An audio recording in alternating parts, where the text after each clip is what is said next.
आपण सगळेजण लहानपणीपासून बाबासाहेबांचे कोट्स ऐकत आलोय, पण कधी त्याचा खोलवर जाऊन विचार केलाय का? आज मी तुम्हाला असेच 5 विचार सांगणार आहे, जे तुम्हाला शाळा, कॉलेजमध्ये कोणीच कधीच शिकवले नाही. हे कोट्स ऐकल्यावर तुम्हाला जगाकडे बघण्याचा दृष्टिकोन बदलून जाईल. नंबर 1, मी एका अशा धर्माला मानतो, जो स्वातंत्र्य, समता आणि बंधुभाव शिकवतो. अनेकांना वाटतं धर्म म्हणजे फक्त पूजा अर्चना, फक्त बाबासाहेबांना धर्म म्हणजे सोशल मॉरॅलिटी म्हणजे सामाजिक नैतिकता वाटत होता.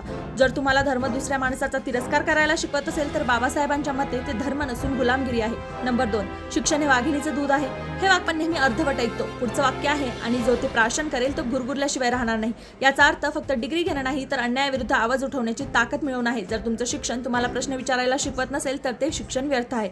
नंबर 3, लोक आणि त्यांचे धर्म हे सामाजिक मानकांनुसार असायला हवेत. हा विचार खूप क्रांतिकारी आहे. बाबासाहेब म्हणतात की समाज धर्मासाठी नसून धर्म समाजासाठी आहे. जर एखादी प्रथा माणसाच्या विकासात अडथळा करत असेल, तर ती प्रथा किंवा कायदा बदललाच गेला पाहिजे. लॉजिक बेस्ड विचार करायला आजच्या मॉडर्न युगात बाबासाहेबांनी तेव्हाही शिकवलं होतं. 4, एखाद्या समाजाची प्रगती ही त्या समाजातील महिलांच्या प्रगतीवरून मोजली जाते. हा कोट आजच्या वुमन एम्पॉवरमेंटच्या किती आधी बाबासाहेबांनी सांगितला होता.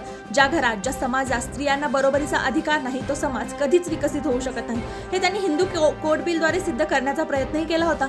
नंबर 5, तुम्ही किती काळ जगता यापेक्षा तुम्ही कसं जगता हे महत्त्वाचं आहे. आयुष्य मोठं असण्यापेक्षा महान असलं पाहिजे. आपण रोजच्या रॅट रेसमध्ये धावतोय, पण आपण समाजासाठी किंवा देशासाठी काय करतोय? तुमची लेगसी काय असेल? हा प्रश्न आणि हा विचार आपल्याला बाबासाहेबांनी करायला शिकवलं.